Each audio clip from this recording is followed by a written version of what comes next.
Hello and welcome to 10 Minute Takes. This is the show where we give you our rating first, and then we talk about the things that we did and did not like about the movie we just watched. Today's movie is Anna and the Apocalypse. We are Jim and Sam, and with that, Sam, are you ready to give our rating for Anna and the Apocalypse? Yes. Our ratings are either see it, wait for it, or pass it. So, 3, 2, 1, see it. Little word right before we get into it. I went into this movie completely cold. I didn't watch a single trailer. All I saw was the poster. You sent me a text of this earlier in the week, like, "Hey, this movie looks super cute. Let's go see it." I was like, "All right, looks cool. Let's go check this out." Yeah, and you didn't even watch the trailer. You failed to mention that. Well, I wanted to go into this movie cold because I wanted to see how much of it. I wanted to be as fresh on this movie as much as possible. But I was super glad I didn't see anything, any promotions for this movie going in cold. I'm glad the first stuff I ever experienced with this film was the opening credits and all that. But anyways, let's get into the discussion of this film. Anna and the Apocalypse. Jim, if someone doesn't know what this movie is about, how would you explain it?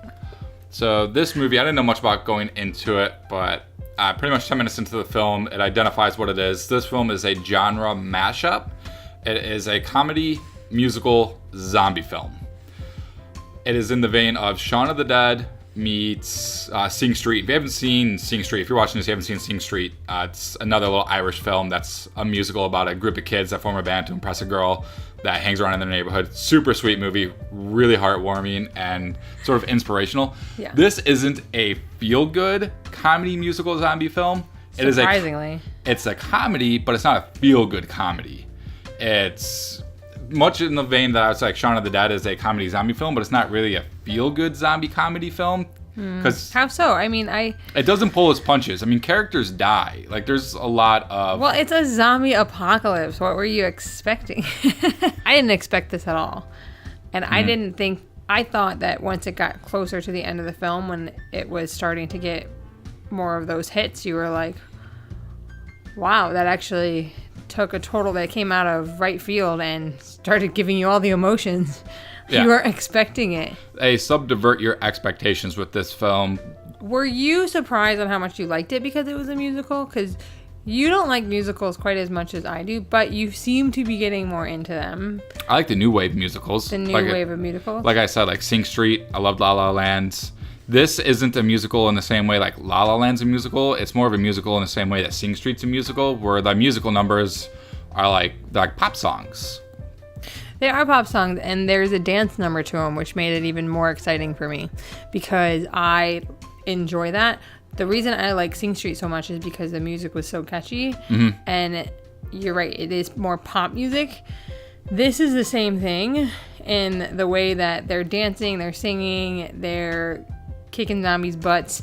All of the things that they are doing is all rolled into one song or multiple songs, and it made it really fun. Yeah, the other thing is that this is a foreign film. By foreign, it's not subtitled, but it is filmed in Ireland. And those films don't usually get a lot of play here, but this is one that I highly recommend. I think this is one that people will highly enjoy. So what are some things that you really liked about this movie? The combination between the characters, the group of characters, high school kids were a lot of fun to watch, and they were all going through their own thing, and they came together in an unexpected group and was able to just basically go through an entire movie of singing and kicking zombies' butts. Yeah, I was surprised by how well the three genres mashed up: the musical number, the comedy, and the zombie aspect. The thing that I like is that the film takes a slow sort of a slow descent into madness. So it starts off, it's very it comes off as like a sort of a John Hughes type of comedy. It's got like almost like a Love Simon type of vibe to it in the beginning. Yeah. And then once the zombie stuff starts happening, it doesn't punch you in the face. It's just kind of like there's little things, like a little thing here, a little thing there. And then when the outbreak happens, it's not like a massive outbreak. Crazy stuff still happens, but it's just a slow stepping. It's just slow scenes to like when it finally like all the crap just hits the fan. And I liked the sort of slow burn approach to the apocalypse, and the pop music in the film goes hand in hand with the slow descent into the madness. So the music starts out like super cheery, and then as the movie goes along, the music starts to get more and more darker, to where at the end of the film, and I think that's part of like the progression. Like if you listen to the soundtrack, I think the first half of the soundtrack is super listenable on its own, and the second half is a little harder for me to enjoy without the actual visuals of the movie. Yeah, I was gonna say, to add on to what you were saying, is the end of the movie and the second half of the soundtrack, you can almost visualize the movies and what's going on in the movies because you need that. It's more of an acting to the music, and as they are singing, they're communicating. So there's a lot of acting going on at this time. So they're trying to put this in words, and I'm trying to think that makes sense because it's more of like a regular musical where as they're doing the music, they're having conversations in these songs, and they're going back and forth, and they're arguing with each other or whatever is going on at the end of the movie. And the beginning of the movie is just basically a soundtrack where they're dancing and singing. And like you said, there was a progression where it was in the beginning they're dancing and just singing songs, and as it goes on, it's more of taking place of what's going on in the movie, and you can listen to the music without watching the movie, but it doesn't have the same effect. Yeah. Now, what was your favorite musical number in this film? I don't remember the song, but I remember the scene. What's the scene? It was closer to the beginning of the movie where she stepped out of her house and she's singing a song about how amazing the morning is and how it's going to be a great day, and then there's zombies and everything in the background. People are trying to yell her name, and she has her headphones on and she's walking and dancing. Yeah. And like all the crazy and madness is happening behind her. Yeah, no, that was cool. And it almost looks like when the zombies like get behind her, it almost looks like they're like shuffling in the same manner. It almost reminded me like the Michael Jackson music video for Thriller, where the zombies are behind them, shuffling at the same pace. Yeah. I thought it was a fun little touch. What was your favorite musical number? Mine was, I believe it's called Soldier at War. I forgot about that. No, that one was my favorite. That's when they're saying like, "While you were hiding, I was busy kicking ass," and they're like just going around just killing all the zombies. It's like it's the first part of the movie where you see, like these group of high school kids, like I guess relish the whole idea of being zombie hunters. They're like the they're the jocks. They're the jerk jocks. Yeah, essentially. They're the ones that are just mean to everybody, and then they just come back and say, well, why aren't you kicking any of the zombies' butts? And we're going to show you how it's done. And then they have this whole musical number on it, and it's really fun to watch. Yeah, and I think that's actually my favorite song on the soundtrack as well. It's an awesome song. Yeah, I actually did like the song Hollywood.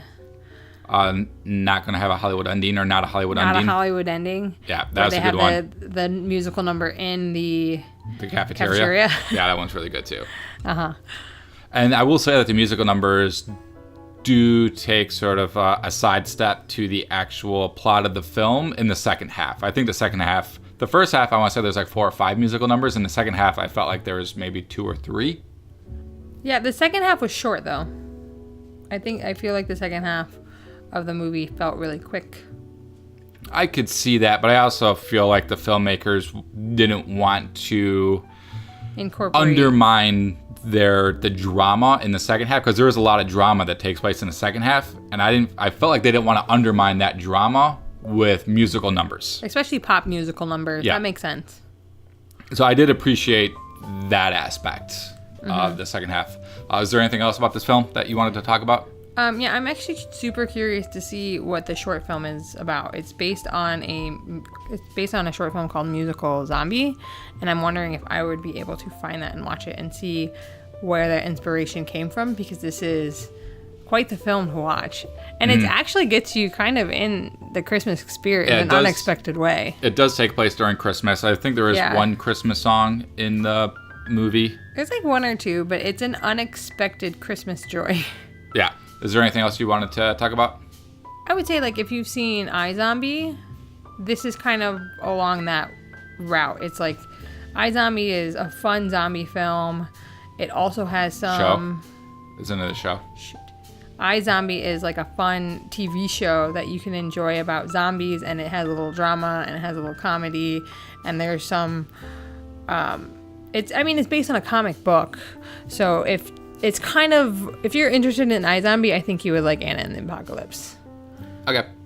Yeah, For me, it's Sing Street meets Shaun of the Dead. Again, if you haven't seen Sing Street, see Sing Street. You can actually watch Sing Street and this as like a double feature. I feel like that would make a great double feature, watching these two together. Yeah. But anyways, that's it for me. That's it for me. That's it for you. All right.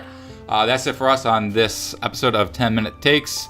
If you've got Anna and the Apocalypse playing near you and you feel like there is a lack of new movies that you want to see this weekend and you can go see this and you like musicals or zombie films, also, it is incredibly gory. It's a very gory film. So if you like zombie films but not musicals, I think you're actually going to like this. Yeah. I think you'd like this. It's very good.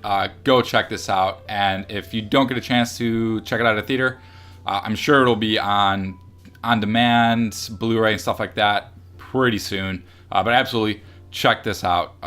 Hopefully people see this and they at least give this film a chance because it definitely deserves it. Yes. All right.